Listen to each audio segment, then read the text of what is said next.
A neve começou a cair pela primeira vez naquele inverno. Lenta, silenciosa. Cada floco parecia uma lembrança congelada que o tempo insistia em devolver. O meu apartamento estava quieto, demasiado quieto, até o som do telefone cortar o ar como uma lâmina. Atende. A voz da minha mãe chegou fria, medida, sem um traço de ternura. Não és bem-vinda no Natal até pedires desculpa à tua tia Amanda. Por um segundo, pensei ter ouvido mal. O silêncio do outro lado pesava como chumbo, e então, as gargalhadas. Aquela risada abafada, presunçosa, de Paul, o meu tio, o eterno rei das piadas alheias. Ela vai ceder, ouvi-o dizer. Ela sempre cede. Fechei os olhos. Aquela frase, dita entre risos, abriu em mim uma ferida antiga, a mesma que eu passara anos a esconder debaixo de embrulhos e fitas vermelhas. Eles não sabiam. Nenhum deles sabia. Durante 6 natais seguidos, eu tinha sido a santa secreta da família. Não a que aparece nas fotografias sorrindo à mesa, mas a invisível. A que esvazia a conta bancária em nome da alegria alheia. Foram dezenas de caixas, centenas de fitas, milhares de euros, transformados em presentes que apareciam, como por milagre debaixo da árvore. E claro, todos assinados da família, como se a generosidade caísse do céu. Naquela noite, com o telefone ainda na mão, percebi que o milagre nunca fora o Natal. O milagre era eu. E como todo milagre explorado, estava prestes a desaparecer. Olhei pela janela. As luzes das outras casas piscavam como pequenos corações falsos. Lá dentro, havia famílias a rir, a brindar, a sentir-se completas. E eu, do lado de fora, com a respiração presa e os olhos ardendo, percebi a ironia cruel. Eu tinha financiado todos aqueles sorrisos, mas não havia comprado um lugar à mesa. A voz da minha mãe voltou, cortante, sem hesitação. Enquanto não pedires desculpa, Eva, não voltes a ligar. Clique. Silêncio. Fiquei ali, imóvel, com o telefone morto entre os dedos. O relógio marcava 22h47. Lá fora, a neve acumulava-se nas varandas. Cá dentro, algo em mim também começava a congelar. Um sentimento antigo de dever, culpa e medo de decepcionar. Mas por baixo desse gelo, algo se movia. Um desconforto novo. Uma pergunta que até então eu nunca me permitira fazer. Até quando o amor deve custar tanto? Fechei os olhos e pela primeira vez em anos deixei o silêncio responder. Ele não trouxe consolo, trouxe memória. A memória do primeiro telefonema, 6 anos antes. Da voz doce da minha mãe a pedir só uma ajudinha. Do eco de uma promessa que eu fiz a mim mesma. Se eu tiver o suficiente, ninguém na minha família voltará a sentir falta de nada. Zero videos e videos. Mal sabia eu que, ao cumprir essa promessa, estava a vender a minha própria paz. Aqui, nesta primeira queda de neve, neste telefonema envenenado, que começa a história de como deixei de ser o milagre da família, para finalmente me tornar a minha própria salvação. Porque cada história de libertação começa no mesmo lugar, no momento em que deixamos de atender às chamadas que só querem culpar-nos. E foi nesse instante, com o coração ainda preso entre raiva e tristeza, que eu soube o próximo Natal não seria igual, seria o início do despertar. Para entender como cheguei até aqui, precisamos voltar no tempo, ao primeiro Natal em que a culpa soou como amor e eu, ingênua, acreditei. Para entender como cheguei ao ponto de ser banida do Natal, é preciso voltar ao começo, ao primeiro pedido disfarçado de carinho, à primeira vez que a culpa da minha mãe soou como amor, tinha 26 anos. Recém-formada, o primeiro salário que realmente me fazia sentir adulta. O apartamento era pequeno, mas era meu. As paredes ainda nuas, o sofá comprado em segunda mão e um orgulho silencioso de quem sobreviveu ao aperto e, finalmente, podia respirar. Foi então que o telefone tocou. A voz dela, doce, quase cantada. Eva, querida, sabes como as coisas estão difíceis para o Kevin este ano? Ele perdeu o emprego. A pequena Ana não para de pedir aquela casinha de bonecas. Casinha de bonecas. A palavra cravou-se fundo. Eu também tinha pedido uma quando era menina. Nunca quegu. Naquela altura, prometi a mim mesma que, quando crescesse, ninguém à minha volta sentiria a falta de nada como eu senti. Talvez possas ajudar só desta vez, disse ela. Eu, sem pensar, respondi. Claro, mãe. Quanto precisas? Oh, só uns 100 ou 200. Mas o só da minha mãe era elástico. 200 viraram 800 antes da véspera de Natal. E quando vi o brilho nos olhos da pequena Ana ao abrir a casinha de bonecas, achei que valia a pena. Que aquilo era amor. Que finalmente eu pertencia. No ano seguinte, ela ligou de novo. Avós, a mesma melodia? Fizeste o Natal passado tão especial, Eva. Os meninos ainda falam disso. Será que podes repetir a tua magia? Magia. Chamavam-lhe magia. Como se não fossem horas extras, como se não fosse o meu saldo bancário a desaparecer gota a gota. Disse que sim, porque é isso que as filhas boas fazem. O terceiro Natal chegou antes que eu percebesse, e desta vez não houve pedidos, houve listas. Mensagens cheias de links, fotos, corações. Joshua quer estes tênis. Marie precisa de roupa nova. Amanda apaixonou-se por esta mala. E no fim, sempre o mesmo. Obrigada antecipadamente. I feel it. Recordo-me de estar sentada à mesa da cozinha, com o laptop aberto e o extrato bancário a piscar em vermelho. As mãos trêmulas, o peito apertado, mas a culpa era mais forte. Porque no fundo, cada clique em comprar era uma tentativa de comprar algo que o dinheiro nunca trouxe. Aceitação. E quando vi as fotos no Facebook, a família inteira, pijamas iguais, sorrisos ensaiados e legendas como tão abençoados pela generosidade familiar. Iswell Day, Iswell, sem uma única menção ao meu nome. Senti um nó na garganta e uma raiva que ainda não sabia nomear. Mas não chorei. Sorri para o ecrã, como quem observa um espetáculo em que já não acredita, e disse a mim mesma que talvez o próximo Natal seria diferente. Talvez, se eu desse um pouco mais, eles finalmente me veriam. Mal sabia eu que quanto mais eu dava, menos eu existia, porque há uma linha muito fina entre bondade e autoaniquilação, e eu estava prestes a cruzá-la sem perceber. Naquele tempo, eu ainda acreditava que amor e sacrifício eram a mesma coisa. Hoje sei que não são. Mas antes de aprender essa lição, tive de ver até onde a família é capaz de ir, quando percebe que a tua bondade não tem preço. Nem limites. Nos anos seguintes, deixei de ser filha e tornei-me uma fonte, uma máquina silenciosa de presentes e desculpas. E quando o amor se transforma em obrigação, o Natal deixa de ser luz e passa a ser uma dívida. Zero Fashion. Os anos seguintes passaram como páginas de um mesmo livro. As mesmas vozes, os mesmos pedidos, a mesma culpa. Mas havia uma diferença. Já não pediam, exigiam. O WhatsApp da família tornara-se uma lista de compras permanente. Joshua quer os tênis novos da Nike. Marie precisa de um casaco de inverno, coitadinha.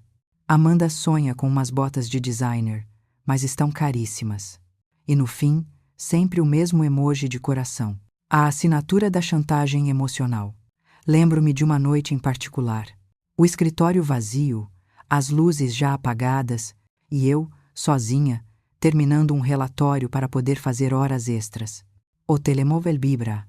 O grupo Família brilha no ecrã. Mensagens, links, pedidos, agradecimentos antecipados. Senti o estômago apertar, mas respondi com um simples ok. 3 letras. 3 letras que custariam metade do meu salário daquele mês. No espelho do elevador, vi o meu próprio reflexo, olheiras profundas, o mesmo casaco gasto há 3 anos, e uma estranha sensação de estar a desaparecer aos poucos. Eles postavam fotos nas redes sociais. A árvore perfeita, a mesa cheia, as crianças a sorrir, legendas que diziam, tão abençoados pela generosidade familiar. E eu ficava ali, de telefone na mão, a ver corações e comentários. Que linda família! O espírito do Natal está vivo. Eiri. Ninguém sabia que o espírito do Natal tinha uma fatura no meu nome. Durante 6 anos, gastei mais de 60 mil euros a comprar a ilusão de amor. E quanto mais eu dava, mais distante eles me mantinham. Era como se a minha bondade os incomodasse, como se cada presente fosse um lembrete de que deviam agradecer, mas não sabiam como. A minha mãe dizia: "Não faças dramas, Eva. É só dinheiro. Só dinheiro." Palavras leves para quem nunca precisou escolher entre pagar a renda ou comprar presentes para não parecer egoísta. Houve dias em que comi torradas e café instantâneo durante uma semana. Dias em que paguei o cartão de crédito a chorar, prometendo a mim mesma que seria a última vez. Mas a última vez nunca chegava. E com o tempo, percebi uma verdade silenciosa e cruel.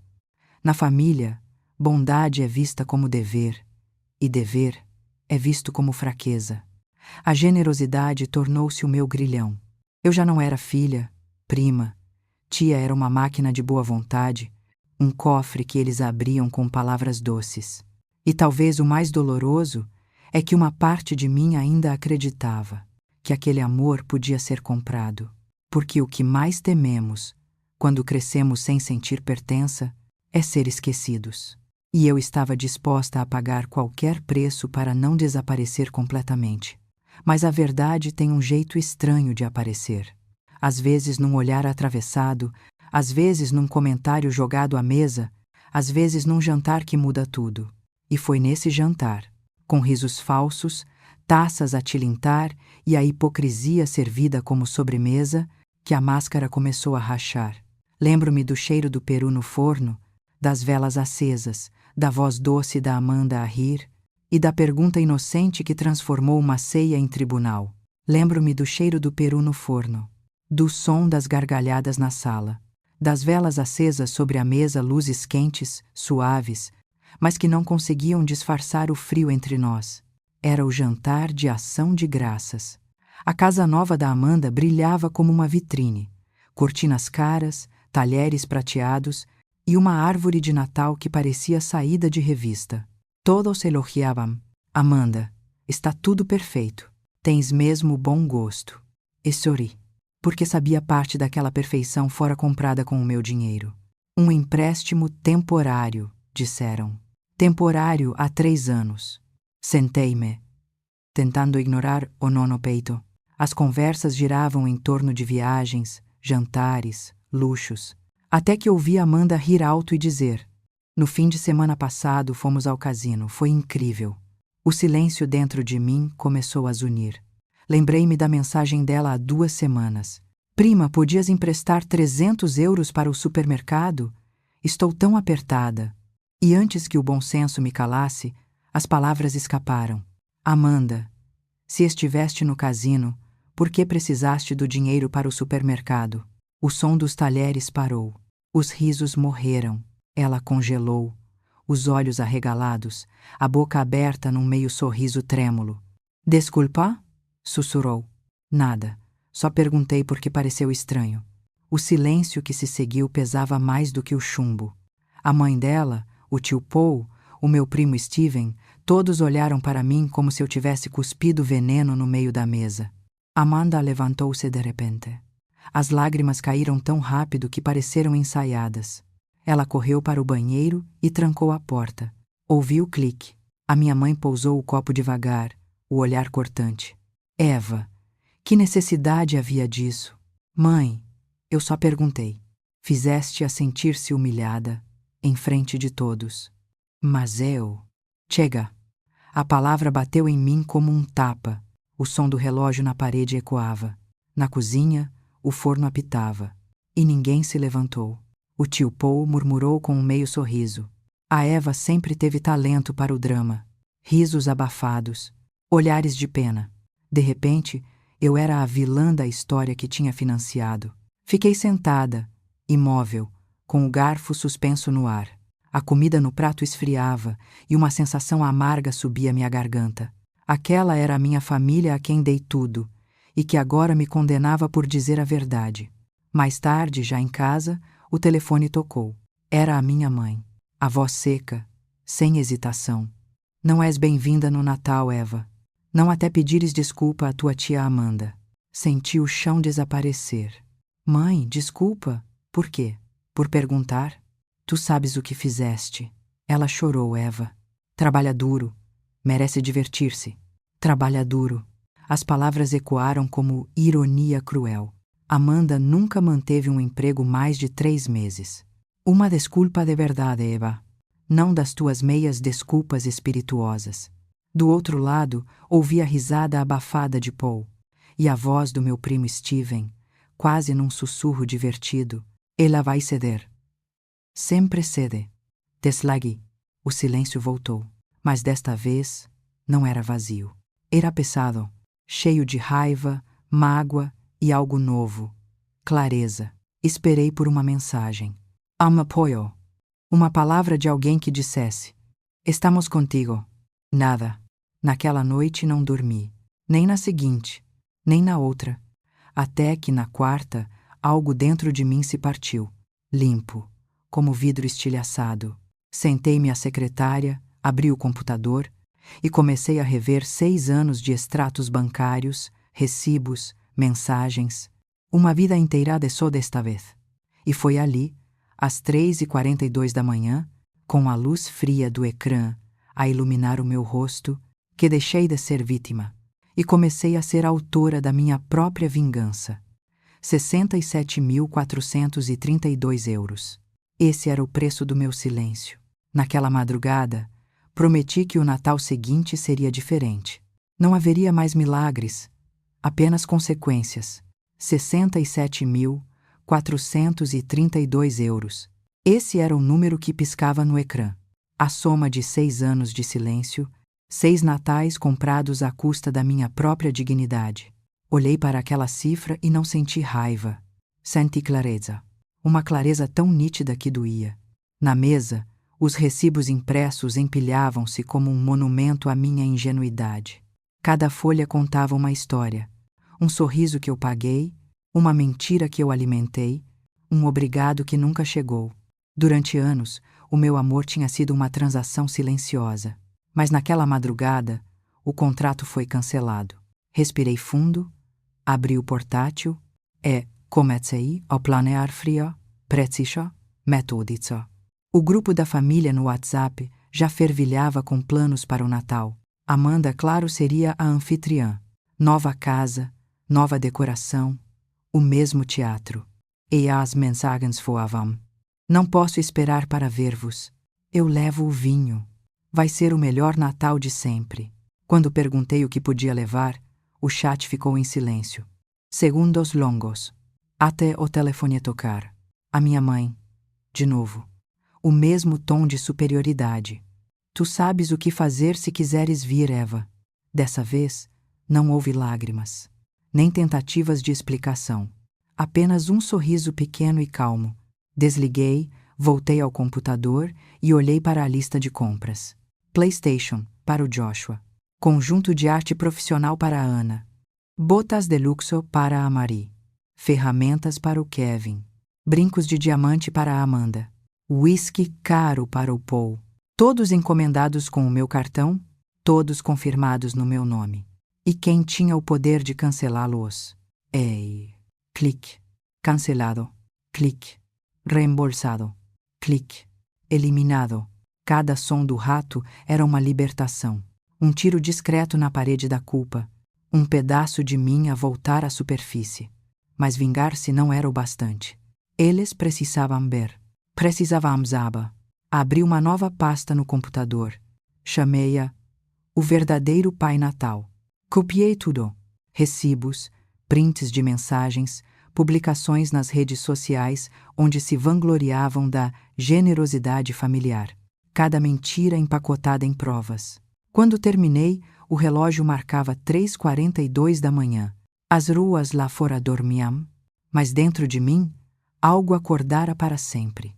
Fechei o computador, encostei-me na cadeira e, pela primeira vez em anos, não senti culpa, nem medo, nem solidão. Senti paz. Uma paz fria, afiada à paz de quem finalmente entende o próprio valor. 12 dias antes do Natal, o plano estava pronto. Enquanto eles decoravam as árvores, eu apagava ilusões. Enquanto compravam papel de embrulho, eu preparava a verdade. Desta vez, o milagre de Natal teria outro nome: justiça. E assim esperei. Calmo, paciente, como alguém que já sofreu demais para ainda desejar vingança. O que eu queria agora era algo mais puro: silêncio. O mesmo silêncio que me deram durante 6 anos, pronto para ser devolvido, embrulhado em fita vermelha. Na manhã de Natal, o meu telefone começou a vibrar. Fotos, chamadas, mensagens em pânico. E foi então que percebi. A justiça, quando chega, não faz barulho. Apenas devolve o vazio que antes deixaram em ti. Na manhã de Natal, o silêncio foi quebrado pelo som do meu telefone a vibrar. 1, 2, 3 vezes, até transformar-se num coro caótico. Abri o ecrã. Fotos, mensagens, chamadas perdidas, o grupo família, em chamas. Eva, a consola do Joshua não chegou. And crisis. Amanda diz que a joalharia não foi entregue. O que é que está a acontecer? Metade dos presentes desapareceram. Sorry. O café fumegava entre os meus dedos e o meu pequeno apartamento cheirava a paz. Um aroma que há anos eu não reconhecia. Logo em seguida, o nome da minha mãe apareceu no ecrã. Respirei fundo antes de atender. Eva, a voz tremia entre raiva e medo. Os presentes sumiram. Faltam todos os bons. Fizeste alguma coisa? Não sei do que falas, mãe. Eu não fui convidada, lembras-te? Não brinques comigo. Se cancelaste por despeito, pensa nas crianças. Nas crianças que nunca me agradeceram? Ou nas que acreditavam que o Pai Natal era vocês? Silêncio. Um silêncio longo o suficiente para eu ouvir as vozes lá atrás. As crianças a chorar, os adultos a discutir, aquela harmonia falsa a desmoronar como neve pisada. Eva, por favor. Os miúdos estão tristes. Podemos resolver isto. Podemos, sim. Mas primeiro explica-me. As regras mudaram? Já sou bem-vinda sem pedir desculpas? Não sejas cruel. Cruel é chamar de ingrata a pessoa que sustentou 6 natais. Cortei a chamada. O som seco do clique ecoou como um ponto final, não apenas num telefonema, mas numa história de submissão. Pouco depois, as mensagens voltaram. Rios de culpa, raiva, manipulação. Como pudeste? A família sempre esteve lá por ti. Isto é baixo, Eva. Mas entre todas, uma sobressaiu. Um nome no ecrã que me fez parar. Ana. Tia Eva. Lembro-me de quando perguntavas o que eu queria de Natal. Eras tu, não eras? Todos aqueles presentes, eras tu. As lágrimas caíram sem aviso. Não de dor, mas de reconhecimento. Era a primeira vez, em 6 anos, que alguém via a mim. Não o que eu dava, mas quem eu era. Sim, Ana, era eu. E obrigada por perguntares. Guardei o telefone. Fui até a janela. Lá fora, a cidade ainda dormia sob um cobertor branco. O tipo de silêncio que não fere, que cura. Mais tarde, a campainha tocou. Abri a porta. Era a minha mãe. O rosto cansado, os olhos vermelhos. Não pode simplesmente abandonar a família. A família também não deve abandonar quem a sustenta. Ela desviou o olhar. Não sabíamos que eras tu. Poisé. Nunca perguntaram quem fazia o milagre, mãe. Só estenderam a mão. O silêncio caiu entre nós não de raiva, mas de fim. Ela virou-se e foi embora. E eu fechei a porta, sentindo, pela primeira vez, leveza. Naquela noite, preparei o meu próprio jantar. Luzes suaves, risos verdadeiros, amigos que vieram porque queriam estar, não porque esperavam algo em troca. Pela primeira vez em 7 anos o Natal era meu. Sem culpa. Sem obrigações. Sem listas de pedidos. Ri uma risada limpa, que veio de dentro. A liberdade, descobri, não faz barulho. Ela chega devagar, no instante em que escolhes a ti mesma. E se há algo que aprendi, é isto. O amor sem respeito não é amor. É exploração embrulhada em papel bonito. Às vezes, o melhor presente que podes dar é o de dizer basta. Se alguma vez foste o caixa automático da tua família, Se já te fizeram sentir culpado por dizer não, esta história é também tua. Comenta abaixo. Partilha a tua verdade e lembra-te. Não precisas incendiar-te para manter os outros aquecidos, porque o verdadeiro espírito do Natal é a liberdade de escolher-te.